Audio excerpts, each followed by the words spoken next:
मैं चर्चा की शुरुआत सुनील जी आपसे करूंगा।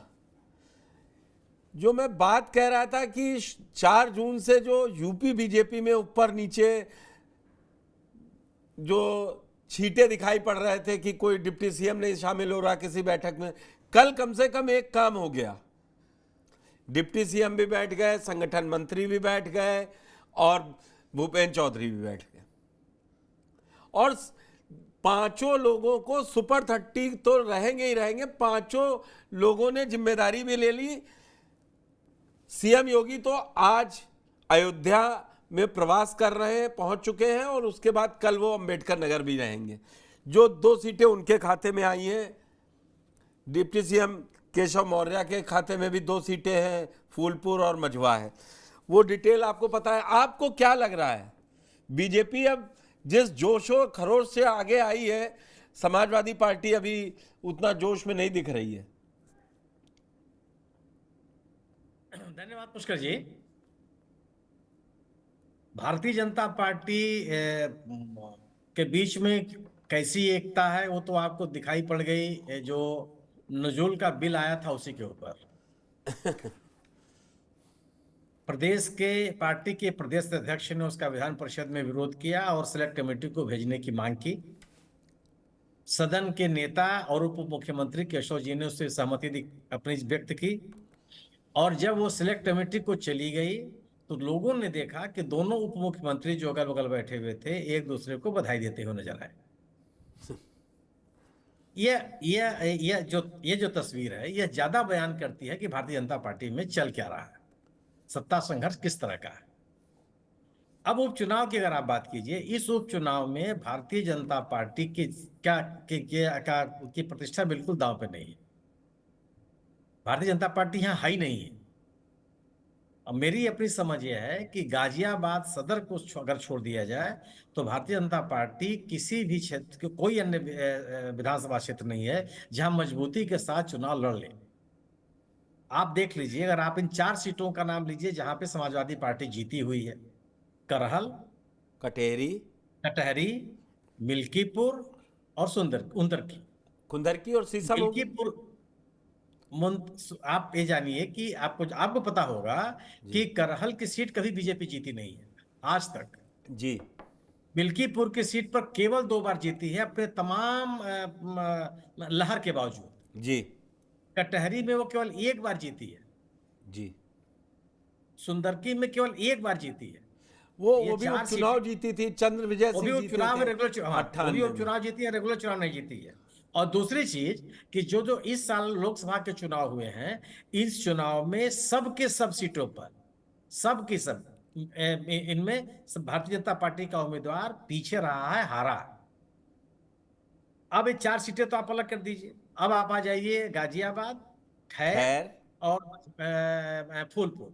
मझवा भी है, वो विनोद वो तो एलआई के पास है, बीजेपी के पास नहीं है। वो निषाद पार्टी के पास है।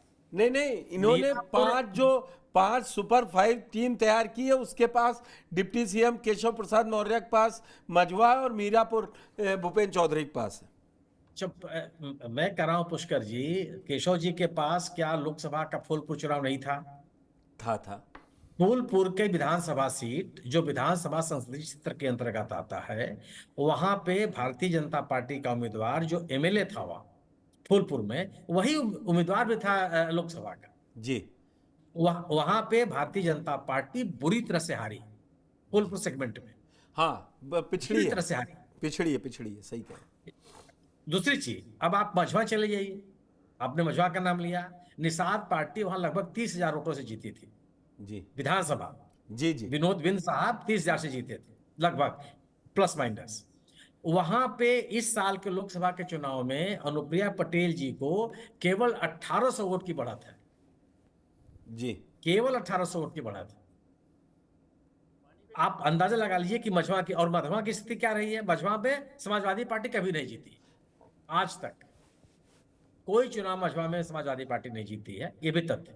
लेकिन भारतीय जनता पार्टी भी नहीं जीती जी।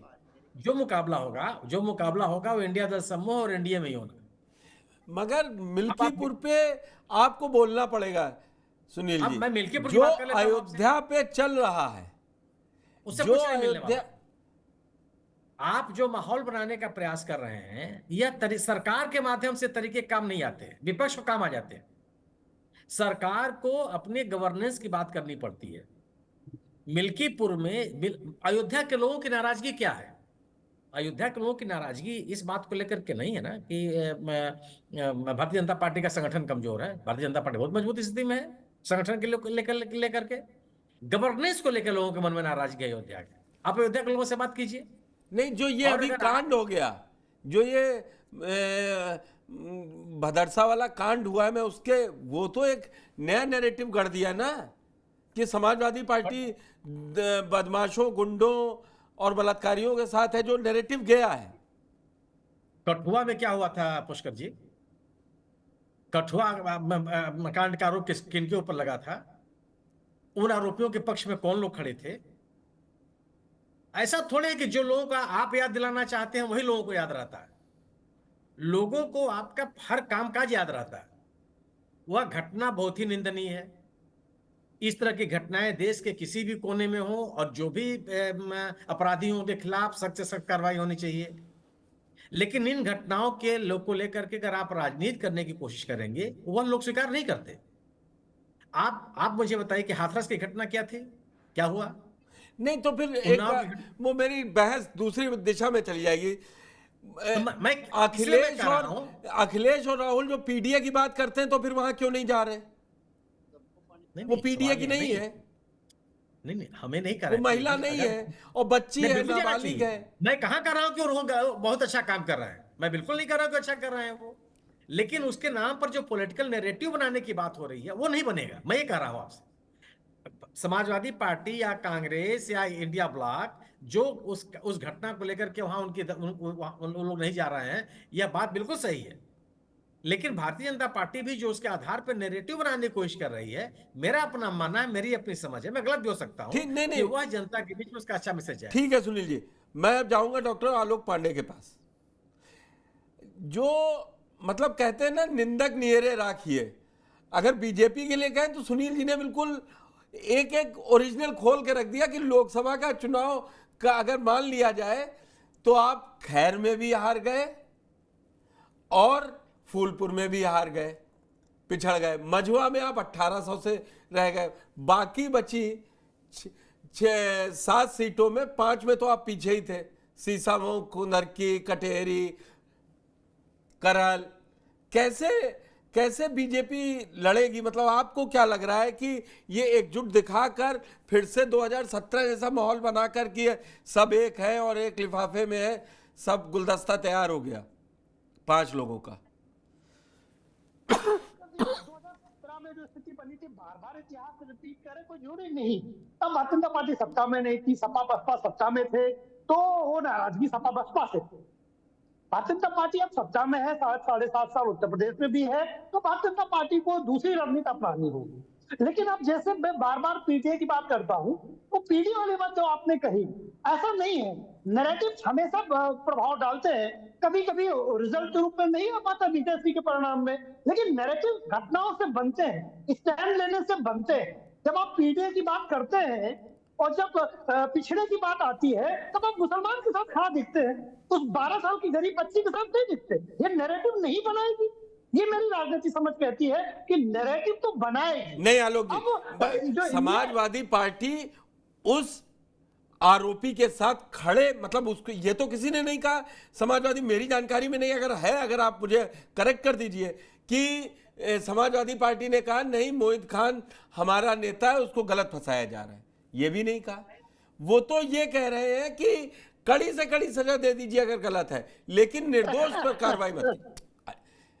क्या मुस्कर जी आप भी? अरे नहीं, ये नहीं तो आलोक जी, ऐसा थोड़ी ना होगा कि मैं कि राम धुन बजाऊं। बोल दूं? नहीं, मैं बोल दूं? हाँ, ऐसा थोड़ा कहा जाता है राजनीति में कि नहीं हम इसके साथ खड़े हैं। राजनीति में जैसे कहा जाता है वैसे समाजवादी पार्टी ने कहा। समाजवादी पार्टी ने कहा कि पहले डीएनए जांच हो जाए। क्या जब दूसरी जगह बलात्कार की घटनाएं होती हैं, तभी समाजवादी पार्टी का यही स्टैंड होता है कि डीएनए जांच हो पहले? नहीं तो ये तो 2023 में आया ना, 2023 में कानून आपने कहा जिसमें 7 साल। भाई ये ऐसा नहीं, पूरा हम मुझे उस मतलब नैरेटिव आप पे ये थोड़ी ना बताओ, खड़े हो जाएंगे। सुनील जी को आप पूरा बोलने दे रहे हैं, मुझे बार बार रोक रहे हैं भाई मुझे बोल तो लेने दीजिए। मैंने सुनील जी को भी काउंटर किया। देखिए ये आरोप आलोक जी क्या अरे बात आप कर रहे हैं आप? लगातार मुझे काउंटर कर रहे हैं, मुझे बोलने ही नहीं दे रहे भाई। चलिए बोल आप लीजिए आप। जो सब बोलते हो आप मुझे काउंटर कर देते हैं, फिर आप बोलते फिर काउंटर कर देते हैं। तो काउंटर गलत है तो मैं वापस ले लूं? काउंटर गलत हो तो नहीं नहीं मैं कह रहा हूँ 2023 के बाद उत्तर प्रदेश में को बलात्कार नहीं हुए। ये तो भाजपा वाले बताए समाजवादी ना। पार्टी ने समाजवादी पार्टी ने एक भी रेप के केस में कहा कि पहले डीएनए जांच हो जाए। ये तय अदालत को करने दीजिए ना। आप एक पिछड़ी बच्ची के साथ जो 12 साल की बच्ची है, समाजवादी पार्टी के कितने प्रवक्ताओं ने कहा कि ना कितने झूठे केस लगते हैं ऐसे, पहले डीएनए जांच हो जाए। अच्छा डीएनए जांच हो गई, उसका तो लड़की का जो गर्भ है वो एक व्यक्ति निकला, तो क्या जो बाकी दो लोगों ने या और लोगों के ऊपर छेड़खानी का या बलात्कार का आरोप लगेगा वो आलोक जी, फ्री हो जाएगा? आलोक जी, राजनीतिक रूप से भी आप बहुत सक्षम व्यक्ति हैं, मतलब समझ से और कानून के भी। अगर एक आदमी का गर्भ से पता चलेगा तो सर्कमस्टेंशियल एविडेंसेस नहीं है। मैं कहां आप मुझे उसमें उलझा रहे हैं कि मैं वो 6 पॉइंट बताऊं कि बलात्कार में कौन कौन से आते हैं। वो मोहित खान, मेरी बहस मोहित खान पे ही नहीं। अगर आपको लगता है बीजेपी मिल्कीपुर का भदरसा का मुद्दा बना के 10 उपचुनाव जीत सकती है तो आप 5 मिनट बोलिए, मैं बेरोक टोक बोलूंगा। मैं ये कह रहा हूं कि देखिए मैं बताता हूं जो नैरेटिव्स बनते हैं इन्हीं छोटे छोटे मुद्दों से बनते हैं। जैसे अखिलेश यादव ने पीडीए की बात करते हैं, पिछड़ा दलित अल्पसंख्यक, लेकिन जब सत्ता देने की बात आती तो जया बच्चन याद आते हैं, कोई पांडे याद आता है। आपको क्यों याद नहीं आता? आज अभी सत्ता बंटवारे की बात हो रही है तो अभी कह रहे हैं कि हम उन्हीं परिवारजनों को देंगे, तो पीडीए में फिर परिवार अत्याचार है जो अभी चर्चा है। अब हम बहुत कड़ा सवाल पूछ देंगे पांडे जी, अब हम बड़ा कड़ा सवाल पूछेंगे, फिर कहेंगे आपने काउंटर कर दिया बीच में। 2017 में फोटो किसके थी कवर पेज पे? बीजेपी के आदित्यनाथ जी की थी नहीं थी। फिर ये क्या, ये पार्टी के अंदरूनी मामले रखे रहने दीजिए ना। हम आप किसी पार्टी की वो विचारधारा बोले, वो किसको चुने माता? साहब आप मेरी बात को आप नहीं समझ पाते या शायद मैं समझाने में अक्षम हूं। अरे मैं कह रहा हूं अरे कि आप आज पढ़ाते बात हैं, होगी। आपकी बात तो समझना मजबूरी है। बाकी 3 लोगों को मैं ना समझूं मैं मान सकता हूं, आप तो पढ़ाते हैं। तो मैं ये कह रहा हूं कि ये परीक्षा इस बात की भी है कि पीडीए जो आप कहते हैं, रियल में क्या पीडीए करते हैं? आप पिछड़ों की बात करते हैं लेकिन उस मान्यता के साथ खड़े नहीं होते, उसके चरित्र पर प्रश्न लगाते हैं समाजवादी पार्टी के प्रवक्ता। मेरे साथ कितने डिबेट में कि आदमी तो बड़े फांसी मुकदमे चलते हैं, हंसाया जा सकता है, झूठ बोला जा सकता है। ये आप क्या कह रहे हैं? आप क्या स्टैंड रख रहे हैं?